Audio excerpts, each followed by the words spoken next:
Muy buenas a todos, de nuevo aquí en este podcast, La Verdad, donde vamos a tratar hoy otro nuevo tema acerca de algo muy importante, muy interesante para todos, que como el programa pasado, tiene que ver precisamente con nuestra trascendencia, hacia dónde vamos, qué es lo que nos espera al final de todo esto. Y para ello vamos a hacer como cuando Jesucristo le hacen una pregunta que tiene que ver con trascendente, siempre usa la palabra en el principio. Es decir, que hoy vamos a ver una frase en el Génesis, que es el principio, que nos va a decir, nos va a hablar mucho del tema de hoy. No es bueno que el hombre esté solo. No es bueno Sí, que el hombre esté solo. así es, porque ya desde el principio, la primera palabra de la Escritura ya nos habla de nuestro destino último. De hecho, el primer capítulo del Génesis, que habla de la creación, cuando Dios nos está hablando, cuando está hablando, Dios creó, dijo Dios, hágase tal, y se hizo tal, y se va haciendo rápidamente la sucesión de los días. Cuando llega al final, a la creación del hombre, hay como una especie de pausa. Entonces, con una especie de reflexión que dice el Señor, hagamos al hombre a nuestra imagen y semejanza. O sea, que todo el tiempo dice, hizo Dios. Hizo Dios. ¿Verdad? Cuando llega donde el hombre, entonces hagamos al hombre a nuestra imagen Y semejanza. O sea, que hay algo que es diferente. Es diferente. Una creación diferente. Sí, varón y hembra lo creó. Eso es el primer capítulo de Génesis. El segundo capítulo de Génesis, que pertenece a otro autor diferente del que escribió el primer capítulo, nos dice que Dios modeló al hombre del barro de la tierra, insufló en él un aliento de vida y le puso a disposición de toda la creación para él. Una cosa que hay que tener presente que cuando, claro, la traducción que nosotros tenemos, hablamos de creó al hombre, pero el texto hebreo no habla de el hombre, sino habla de Adam, es decir, hecho de tierra. Se está refiriendo al ser humano, en su conjunto. No específicamente. No el varón. Al varón, exacto. Porque el varón y la mujer aparecerán después especificados. Entonces dice que puso al ser humano al frente de toda la creación y puso a su disposición que dominara todo lo creado. Incluso hizo pasar delante de él a los animales de la tierra para que les pusiera el nombre, porque cuando yo pongo el nombre significa que soy dueño, que soy el que manejo la situación. Pero dice que no encontró el hombre en los animales una ayuda adecuada.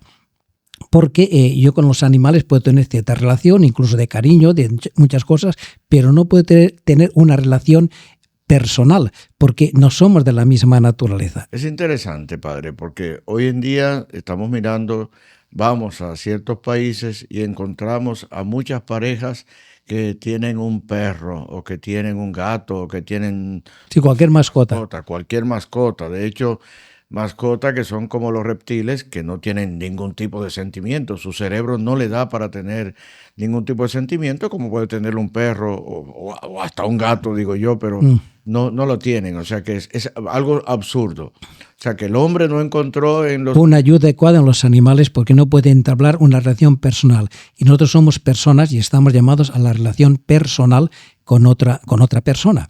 Por tanto, siguiera diciendo el libro del Génesis, dice, vamos a darle una ayuda adecuada.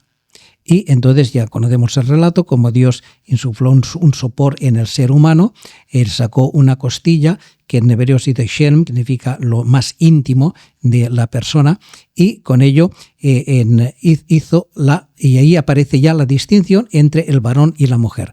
En hebreo entre ish y la isha. Ish e isha tienen las mismas consonantes, que en hebreo solamente cuentan las consonantes. Tanto está diciendo que tanto el varón como la mujer tienen la misma dignidad, son el mismo ser humano, solamente que son distintos. Son dos formas distintas, pero del mismo valor de ser humano. Y por tanto son complementarias. Entonces, cuando el varón ve a la mujer, dirá, esta sí que es hueso de mis huesos, carne de mi carne. Pues se unirá a su mujer, se los dos una sola carne. Lo primero es cuando el hombre está solo, estamos hablando del ser humano, sí, ¿verdad? Es lo que Juan Pablo II llama la soledad originaria. El hombre no puede permanecer aislado, no puede ser solo, porque ya el primer capítulo del Génesis que nos habla que Dios creó al hombre como varón y como mujer. Es decir, son por tanto dos formas diferentes de ser humano ¿Y por qué Dios ha creado al ser humano como varón y mujer? Es porque el ser humano, si el varón está incompleto, porque le falta algo que jamás podrá tener, que es la feminidad. Y a la mujer le falta algo que jamás podrá alcanzar, que es la masculinidad. Son, por tanto, dos realidades diferentes, pero complementarias. ¿Qué significa esto? O sea, ¿en qué somos nosotros semejantes a Dios? Nosotros tenemos ciertas cualidades que nos distinguen de los demás, concretamente de los animales, que son los seres más cercanos a nosotros, y que es lo que nos asemejan a Dios, que es en primer lugar el conocimiento. Nosotros tenemos conocimiento, sabemos, somos conscientes de la realidad. Ahora bien, el conocimiento se nos ha dado para algo muy importante. El conocimiento es la condición necesaria para poder elegir, para poder ser libres. Yo, para poder elegir entre diferentes opciones, tengo que conocer las diferentes opciones, porque si no las conozco, no puedo saber cuál es la mejor o la que me conviene. Sí. Tanto el conocimiento Dios nos ha dado para ser libres. ¿Pero por qué nos ha hecho libres? Porque la libertad es algo impresionante, porque en el mundo regido por leyes fijas como es en nuestro mundo, que exista la libertad es algo inconcebible. Dios, en cambio, nos ha creado libres porque la libertad es la condición necesaria para amar. Y Dios es amor.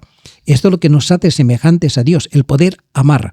Y el poder amar, por eso el hecho de que Dios haya creado el ser humano como varón y como mujer complementarios no es un fallo, digamos, de diseño, sino todo lo contrario, es una llamada. Es una llamada a salir de uno mismo para poder donarse al otro modo de ser humano. Es decir, es una llamada para poder amar.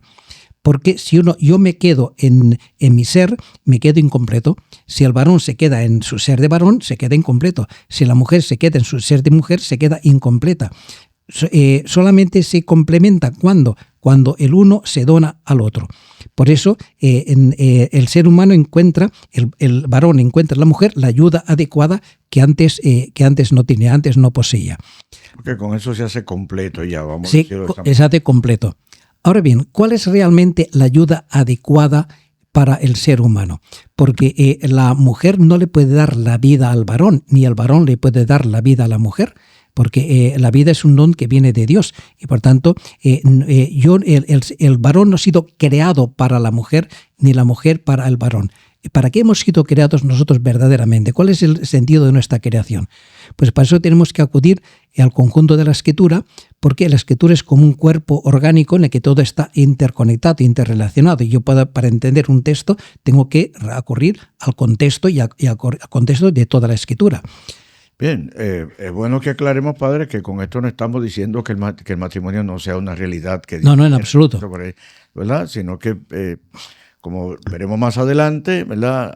Pero vamos a ver cuál es la ayuda adecuada realmente, la que llena por completo al ser humano. ¿Cuál es entonces ¿por qué el matrimonio entonces? También. Sí. Ok, muy bien. Adelante. Vamos a acudir a la carta a los Efesios. Cuando Pablo habla de la realidad matrimonial, ¿qué es lo que está diciendo? En un texto muy polémico que ha creado mucha crítica porque no se ha entendido en absoluto.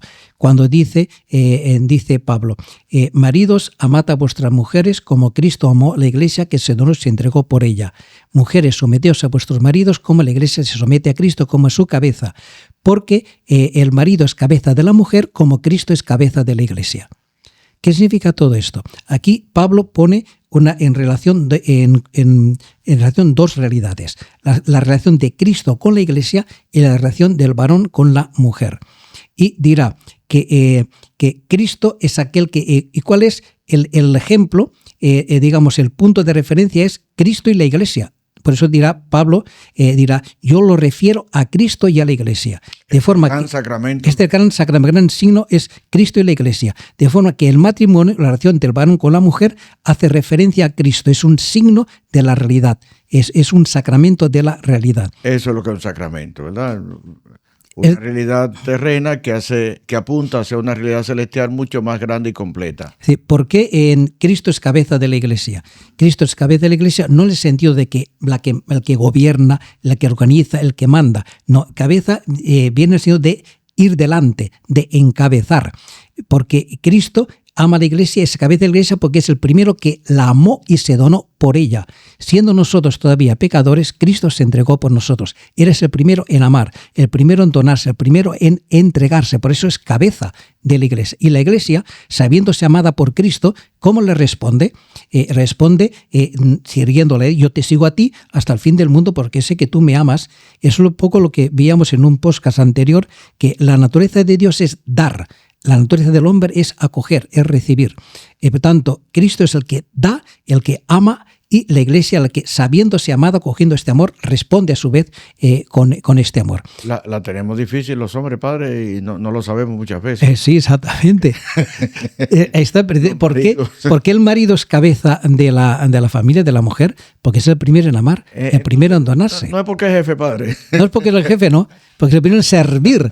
Porque el esposo y el padre es aquel que sirve a la mujer y a los hijos. El primero que tiene que amar. El primero que tiene que amar, claro. Wow.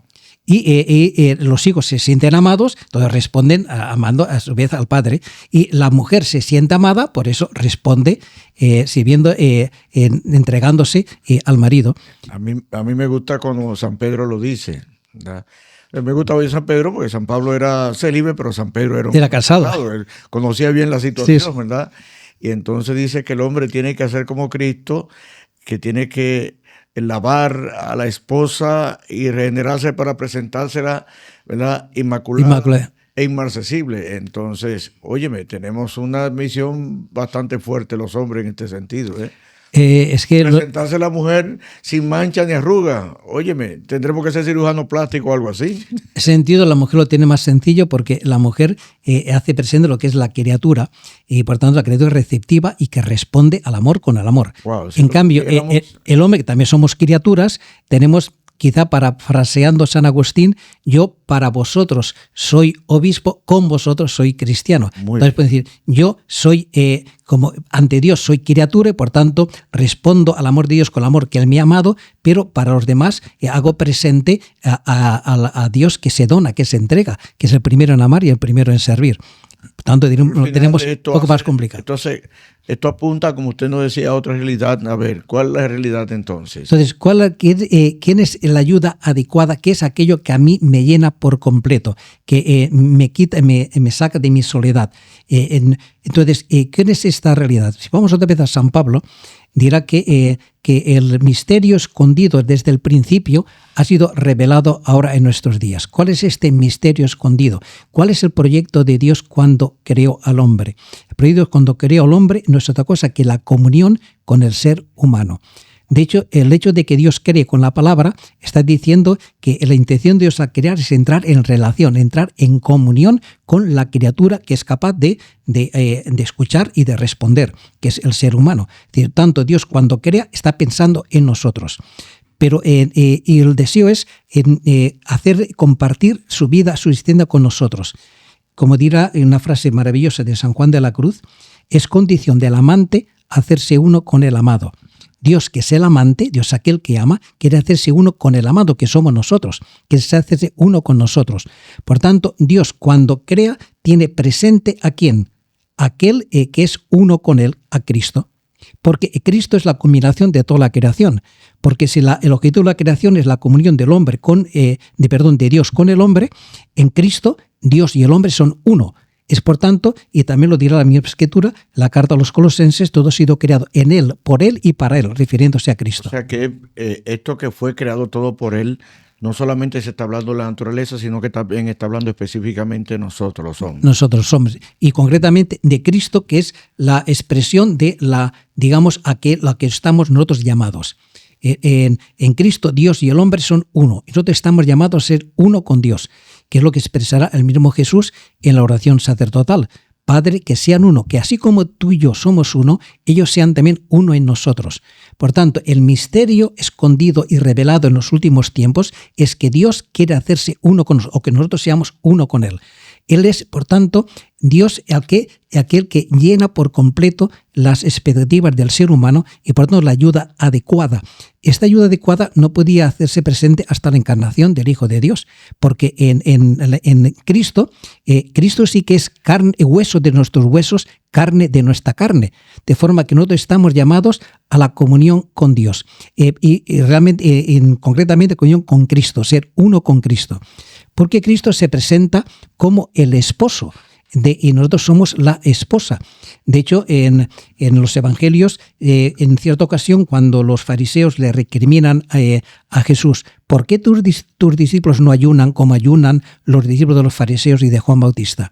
¿Qué contesta Jesús? Mientras el esposo esté presente, ¿cómo van a ayunar? Cuando les sea arrebatado el esposo, entonces ayunarán. Y refiriéndose al mismo, yo soy el esposo y, por tanto, mientras estoy con ellos, no tienen por qué ayunar. Cuando yo sea arrebatado, cuando aparezca la prueba, aparezca la cruz, entonces sí que tendrán que ayunar y tendrán que prepararse. Cuando Cristo se presenta como el esposo. Y si vamos al Evangelio de San Juan, Cristo aparece desde el principio como el esposo que viene a buscar a la esposa y viene a cargar con el pecado de la esposa para hacerla inmaculada y para hacerse uno con ella. Ya lo dirá el mismo Juan Bautista: yo bautizo con agua, él bautizará con Espíritu Santo y fuego. Porque el bautismo de Juan es el bautismo de conversión. Juan es el amigo del novio. ¿Y cuál era el cometido del amigo del novio? Preparar todo lo necesario para la boda, sobre todo para que la novia estuviera en toda su belleza, todo su esplendor, fuera presentada así al novio. Por eso... sí, que todo quien predica está preparando a las personas para el encuentro con Cristo definitivo. Exactamente, está por eso de convertidos, porque viene el Señor, viene un varón al que yo no soy digno de desatar la correa de la sandalia. Porque desatar la correa de la sandalia es propio de la esposa. Pues bien, por tanto, Cristo es nuestro esposo y nosotros estamos llamados a la comunión con Cristo. Es decir, aquello que llena verdaderamente al hombre, lo llena de plenitud, es el amor a Cristo. Por eso el matrimonio es un sacramento. Es decir, en el sentido de que el matrimonio no es la realidad, es el signo de la realidad. De tal forma que el matrimonio es solamente para este tiempo. En el cielo no habrá ni marido ni mujer.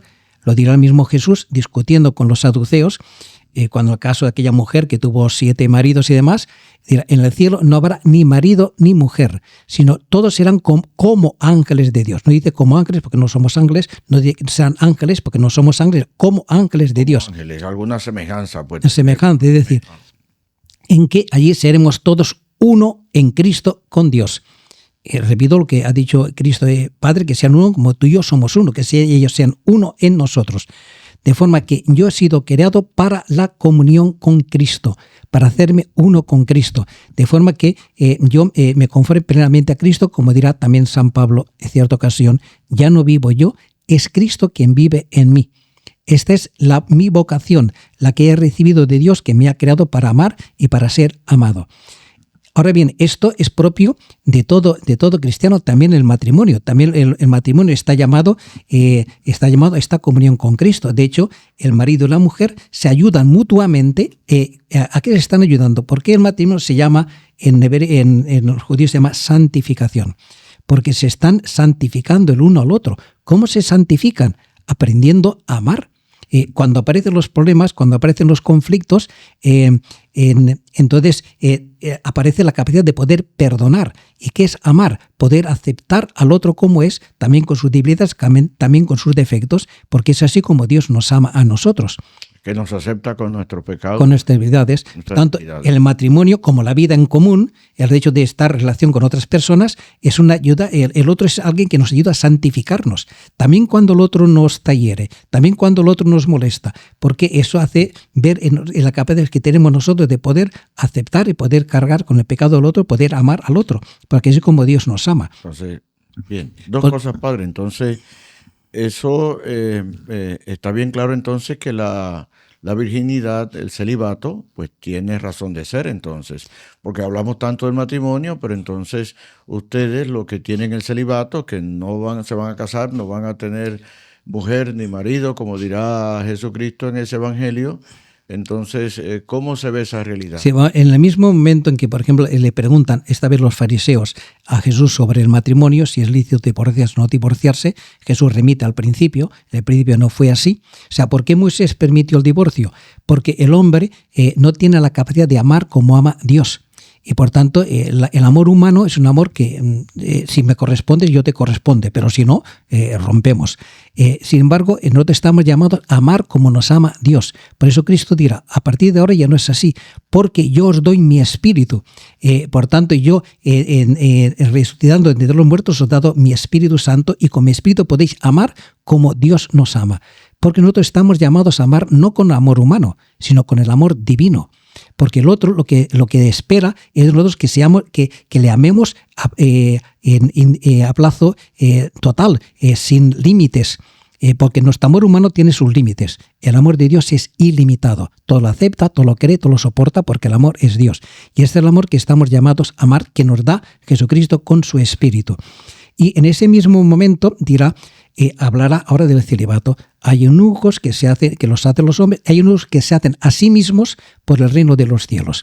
¿Qué significa entonces esto? Que nuestra verdadera vocación es la comunión con Dios. De forma que el celibato, ¿qué significa ser célibe? Significa que pasando por encima del sacramento, por encima de la mediación, que es el matrimonio, el célibe hace presente ya la realidad definitiva a la que todos nosotros estamos llamados a ser. Porque allí en el cielo nosotros seremos uno con Dios en Cristo. Y esta es la vocación que tenemos todos, casados y solteros. Todo el mundo nuestra vocación es la comunión con Dios, el ser uno con Él. Tanto nuestra verdadera vocación de alguna manera es la virginidad, que es la vocación de todo ser humano. Repito, en esta vida pasa, en la mayor parte de las veces, pasa a través del sacramento del matrimonio, que la Iglesia lo llama como el gran sacramento, porque nos hace presente cuál es la naturaleza de Dios, que es el amor sin límite, la total donación del uno al otro, el marido a la mujer y la mujer al marido. Y es ahí donde, repito, como el matrimonio se está santificando. Pero Dios confiere a otros, porque esto solamente se puede hacer por vocación, solamente lo que Dios llama, la capacidad de poder saltar por encima de la mediación y entablar una relación directa con Dios, en este caso con Cristo, que repito, Él es carne, hueso de nuestros huesos, carne de nuestra carne. Por tanto, en la relación celibataria es también una relación esponsal. Es decir, yo solamente puedo ser célibe si realmente amo a Cristo y, mejor dicho, si experimento el amor de Cristo, entonces respondo a Cristo con el amor con que Él es amado. Es un verdadero enamoramiento, es un verdadero matrimonio el celibato. Y que hace presente ya la realidad definitiva. Entonces uno puede preguntar, ¿qué es más importante, el matrimonio o el celibato? Vamos a ver, a nivel de significado, digamos, el celibato es la realidad, hace presente la realidad escatológica, por eso es un signo escatológico, pero en definitiva lo que importa es amar. Es decir, ¿quién es más grande? El que más ama. ¿Quién es más grande en el reino de los cielos? ¿El Papa o una viejita ahí olvidada en una aldea perdida? No, es más importante que más ha amado. Eso es lo que cuenta. Por tanto, aquí no es cuestión de decir que es mejor casarse o ser célibe. No, cada uno tiene la vocación a que Dios le llama, y cada uno tiene un sentido, un significado, y tiene una misión concreta. Y lo importante es amar, es donarse, es hacer presente lo que es el amor de Dios. Bien, entonces, Padre, está bien claro que esta es una realidad que tenemos ahora, que vivimos, tanto los célibes como casados, tenemos una realidad, pero que no es nuestra realidad final. Final no. Porque al final, cuando estemos frente a Dios, ¿cómo seremos entonces? ¿Qué veremos? ¿Qué pasará con nosotros? Cuando estemos con Dios, seremos uno con Él. Estaremos verdaderamente, ¿cómo expresarlo? Expreso con el lenguaje humano. Que el lenguaje humano es con todas las realidades divinas es inadecuado, pero seremos esposas de Cristo, uno con Cristo, es en el sentido que podemos nosotros decir. Es decir, seremos uno con Él. Ser uno con Él no significa que estaremos absorbidos por Él como un panteísmo, no. Cada uno permanecerá en su realidad. Seremos personas y, por tanto, como personas individuales y personas independientes, pero en una unión total con Cristo, como puede ser el esposo y la esposa. Es decir, seremos uno con Él, participando de la misma naturaleza de Dios. Así es como Dios nos ha concebido. Y así es como por eso Dios nos ha creado de esa manera. Dios, cuando crea, lo que hace es donarse a sí mismo porque Dios no dona cosas, se dona Él. Y por tanto, Él se ha donado a nosotros y quiere que nosotros seamos uno con Él. O sea que nosotros mismos ahora la realidad de Dios, de hecho, no llegamos a entenderla totalmente. Sí. Ese gran misterio de Dios. Sí. ¿Quién es Dios? Nosotros solamente conocemos de Dios lo que Él nos ha mostrado, nos ha revelado lo que se ha hecho con nosotros, pero ¿qué es Dios? Que todavía no mostramos lo que seremos. No, y tampoco sabemos lo que somos nosotros en este momento, tampoco lo sabemos. Lo que somos nosotros ahora no es lo que seremos. No lo que seremos, ¿no? Ok, eso nos lo dice la Escritura también. También, ya aludimos en otro momento, San Juan lo dice, aún no somos tal lo que seremos. Sabemos que cuando se manifestará, cuando lo veamos a Él, entonces lo veamos a Él tal como es. Cuando veamos a Dios tal como es, conoceremos que somos nosotros realmente. Eso lo vimos en un programa pasado, sí. donde aparece esta Escritura. Entonces, a cualquiera le da ilusión vivir su vocación, la que Dios nos ha mandado, porque tanto una como la otra, lo importante es que podamos amar sin medida. Si nuestra verdadera vocación real es la virginidad por el reino de los cielos, que ha habido que eso se hace presente tanto en el matrimonio, porque el matrimonio está llamado a vivir la relación con Dios, porque tanto el esposo como la esposa, es decir, no se pueden amar verdaderamente si Dios no está presente en medio de ellos. Si el amor de Cristo no está presente en nosotros, el matrimonio no puede amarse, porque ¿con qué amor se va a amar? Con el amor humano, que ante las dificultades se rompe, que por eso estamos viendo tantos matrimonios que se rompen porque no tienen el amor divino.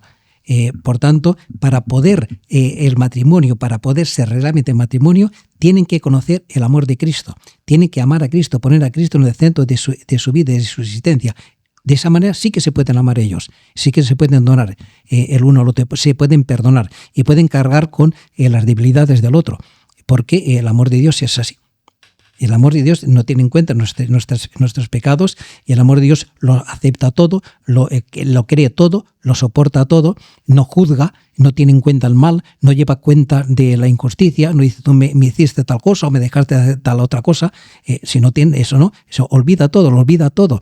Como dirá el Señor cuando Él perdona nuestras faltas, ya no se acuerda de nuestros pecados, porque ya han sido sepultados en su misericordia, en su amor, ya no existen ya para Él. Bien, me hace reflexionar también lo que usted dijo ahorita, que un célibe, si no se siente amado por Cristo, tampoco entonces va a tener una vida bastante desgraciada, ¿verdad? Aunque no tenga, pues no va a tener este amor físico que le haga pensar en otra realidad también. Yo estoy pensando ahora en lo que usted nos ha dicho tantas veces aquí sobre Teresa de Calcuta, que tuvo mucho tiempo sin sentir a Dios, sin sentirlo, sí, pero consciente del amor de Dios. Es que el amor no es sentimiento, el amor es voluntad. Yo te quiero, te acepto a ti. Porque Jesucristo, yo pienso que cuando estaba en la cruz, no es que sentía un amor hacia sus enemigos, pero decía, Padre, perdónales porque no saben lo que hacen. Tanto eso es el amor, no el sentimiento. El sentimiento puede estar o puede no estar, pero no es un ingrediente esencial del amor. Bien, como dice el refrán, obras son amores y no buenas razones. Y no buenas razones. Yo puedo tener cualquier buena razón para todo, pero al final, si no hay una obra también en mí, algo que yo me mueva a mí para yo decirle a otra persona que la amo, por más buena intención que tenga aquí en la cabeza, pues no se va a entender la situación. Y esto que decimos del matrimonio, que necesitan amar a Cristo para que el matrimonio funcione, con mucha más razón con el célibe, porque el célibe está desposado con Cristo. Si no ama verdaderamente a Cristo con un amor esponsal, entonces, ¿qué es lo que está haciendo? Porque entonces sí que es desgraciado, doblemente desgraciado. Por eso el celibato es un verdadero desposorio con Cristo, porque Él me ha amado a mí, porque Él me ha mostrado su misericordia, entonces yo puedo donarme, puedo entregarme, te sirvo a ti y en ti a todos los hermanos, porque así es el amor de Dios, porque si yo tengo el amor de Dios, entonces puedo amar a toda la humanidad. Por eso seremos uno con Dios y uno con todos los hermanos. Ya hablamos en otro lugar de lo que es la comunión de los santos, que es ahí donde se realiza plenamente la comunión de los santos, y esta comunión se realiza en el amor. porque si amo con el amor de Dios, entonces puedo amar a toda la humanidad y puedo servir y puedo entregarme a toda la humanidad. Por eso nuestra vocación es donarse. La vida del hombre se realiza en la medida en que se dona, en que sirve, en que se entrega hacia los demás. Y por eso esta es nuestra vocación, tanto casados como célibes, de amar. En Cristo podemos amar al vecino, podemos amar al jefe del trabajo, podemos amar al que maneja el carro que maneja delante de nosotros, que hace sus barbaridades, podemos amar porque tenemos este amor de Dios. Bien. Bien, a mí me ocurre de decir una cosa, ¿verdad? Que es que entonces Dios nos está llamando a vivir la vocación en la que Él nos ha puesto, que Él nos ha dado, de la forma en que vocación es la forma en que Dios nos llama, sí, en este caso, ¿verdad? Entonces, vivir esta llamada de Dios con plenitud, no importa a cuál sacramento nos esté llamando, si al don del sagrado o consagrar la vida a Dios, o si nos está llamando a hacerlo mediante un matrimonio con una esposa o un esposo. Es que nuestra vocación es al amor. Y el amor se puede amar de una forma, hay diferentes formas de poder amar, siempre que sea amor. Esa es nuestra vocación. Se puede hacer en el matrimonio o se puede hacer en el celibato. Bien, por lo tanto, esto que dice San Pablo acerca de la característica del amor que usted dijo ahorita, es paciente, servicial y demás, pues nos arropa aquí a todos, ¿verdad? A todos, de una manera o de otra. Bien, amigos, llegamos al final de este programa. Esperamos que Dios nos ayude a nosotros, a todos, a vivir la vocación por la cual hemos sido llamados por Dios, porque en ella encontraremos la plenitud, ¿verdad? No tanto en esta vida, que también en esta vida la encontramos, pues se puede tener una vida plena en esta vida amando solamente, porque al final es lo que haremos al final, todos nuestros años de vida que nos queden, que son muchos porque es la eternidad. Bien, nos vemos entonces. El próximo será también igual de interesante. Hasta luego.